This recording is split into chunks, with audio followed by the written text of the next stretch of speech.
The attack came without warning, and according to a U.S. government source, told CBS News that it has Middle East terrorism written all over it. The attack in Oklahoma City appears to have a familiar mark. This was done with the attempt to inflict as many casualties as possible. That is a Middle Eastern trait. The fact that it was such a powerful bomb in Oklahoma City immediately drew investigators to consider deadly parallels that all have roots in the Middle East. ABC News has learned that the FBI has asked the U.S. military to provide up to 10 Arabic speakers to help in the investigation.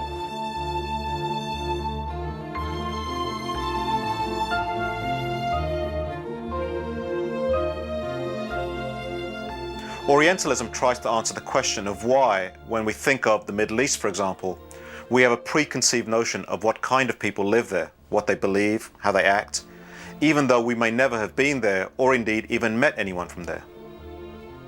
More generally, Orientalism asks, how do we come to understand people, strangers, who look different to us by virtue of the color of their skin? The central argument of Orientalism is that the way we acquire this knowledge is not innocent or objective, but the end result of a process that reflects certain interests. That is, it is highly motivated. Specifically, Said argues that the way the West, Europe and the US, looks at the countries and peoples of the Middle East is through a lens that distorts the actual reality of those places and those people. He calls this lens through which we view that part of the world Orientalism, a framework that we use to understand the unfamiliar and the strange, to make the peoples of the Middle East appear different and threatening. At the heart of how this new American Orientalism operates is the threatening and demonized figure of the Islamic terrorist that is emphasized by journalists and Hollywood. The so-called independent media in a liberal society like this, in effect, are so lazy and are controlled by interests that are commercial and political at the same time, that there is no investigative reporting. It's just basically repeating the line of the government. Only 8 days ago, I concluded a broadcast on the World Trade Center bombing by telling you what senior U.S. law enforcement officials were telling us, that the threat of Muslim extremists operating within the United States is an ongoing danger, something we'll have to live with from now on.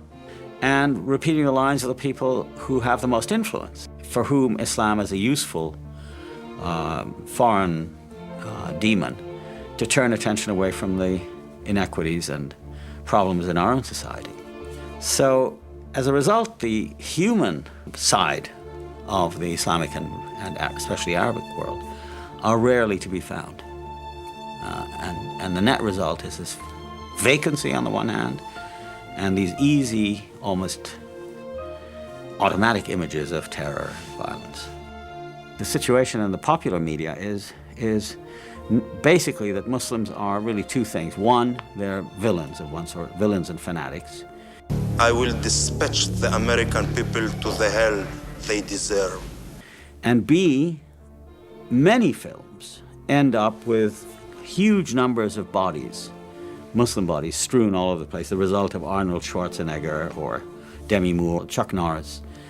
Lots of films about guerrillas going in to kill Muslim terrorists. So the idea of Islam is something that to be stamped out.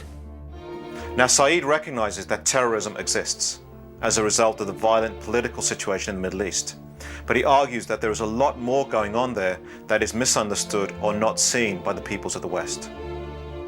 The result of the media's focus on one negative aspect alone means that all the peoples of the Islamic world come to be understood in the same negative and paranoid way. That is, as a threat. So that when we think of people who look like that and who come from that part of the world, we think fanatic, extreme, violent. Said argues that understanding a vast and complex region like the Middle East in this narrow way takes away from the humanity and diversity of millions of ordinary people living decent and humane lives there.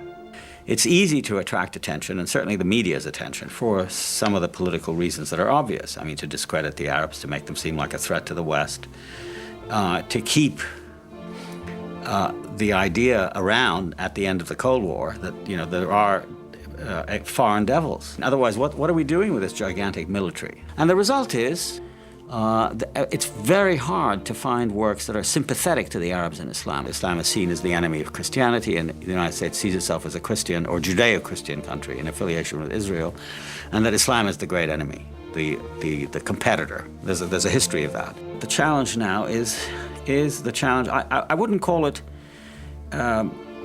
anything other than coexistence. How does one coexist with people whose religions are different, whose traditions and languages are different, but who form part of the same community or polity in the national sense?